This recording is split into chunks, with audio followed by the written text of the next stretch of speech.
పరుగులెత్తడం ఎందుకు? పరుగులెత్తండి ముందుకు. పూర్తి వివరాలకు చదవండి రేపటి సాక్షి దినపత్రిక.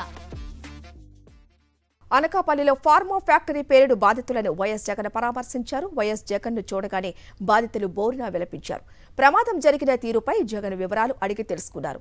ప్రమాద ఘటనను జగన్ కు వివరించారు బాధితులు. గాయపడ్డ వారికి అందిస్తున్న వైద్య సదుపాయాలపై డాక్టర్లను అడిగి తెలుసుకున్నారు.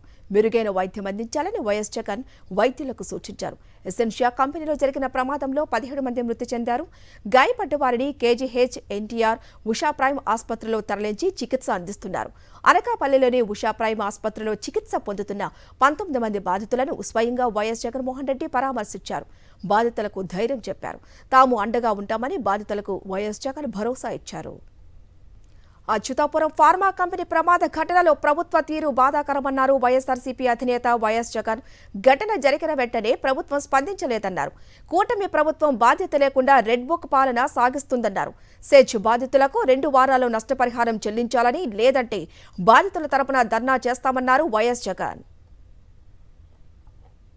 ఈ ఘటనలో ప్రభుత్వం స్పందించకూడదు అన్న తాపత్రయము ఎక్కువగా కనిపిస్తూ ఉంది.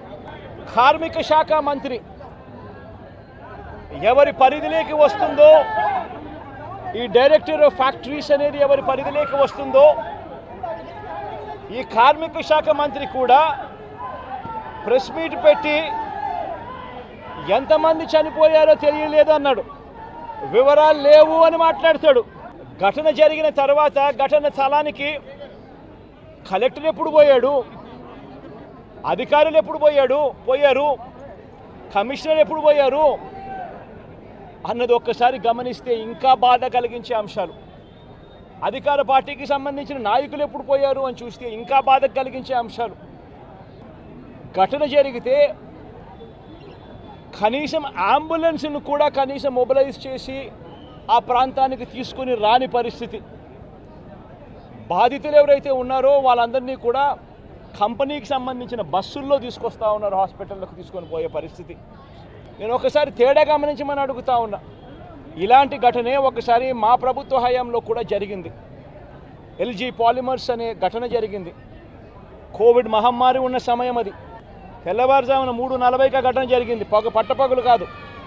జరిగితే 5 గంటల కల్లా కలెక్టరు స్పాట్లోకి వెళ్ళాడు, కమిషనర్ స్పాట్లోకి వెళ్ళాడు.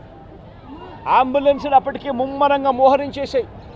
గవర్నమెంట్ అంబులెన్స్ అన్నీ కూడా తీసుకొచ్చాయి. ప్రతి బాధితునికి కూడా తోడుగా ఉండే కార్యక్రమం జరిగింది. 6 గంటల కల్లా వైఎస్ఆర్ కాంగ్రెస్ పార్టీకి సంబంధించిన సీనియర్ నాయకులు అందరూ కూడా స్పాట్ మీదకి వెళ్ళారు, తోడుగా ఉండే కార్యక్రమం చేశారు. అదే రోజు 11 గంటల కల్లా, మధ్యాహ్నం కూడా కాదు, మధ్యాహ్నం కాకమునిపే 11 గంటల కల్లా ఏకంగా ముఖ్యమంత్రి అంటే నేనే ఏకంగా స్పాట్లోకి నేనే రావడం జరిగింది. స్పందించిన తీరు గమనించమని అడుగుతా ఉన్నా.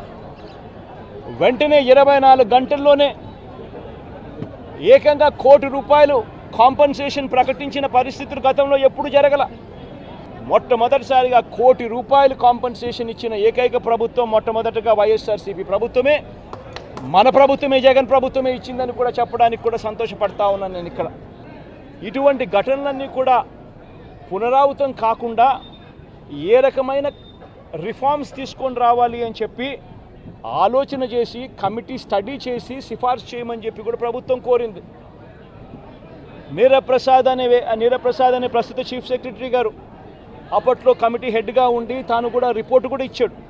ఆ రిపోర్ట్ ఆధారంగా ఆగస్టు 2020లోనే జీవో కూడా ఇష్యూ చేసి ఒక ప్రాపర్ ప్రోటోకాల్ను తీసుకొని రావడం జరిగింది.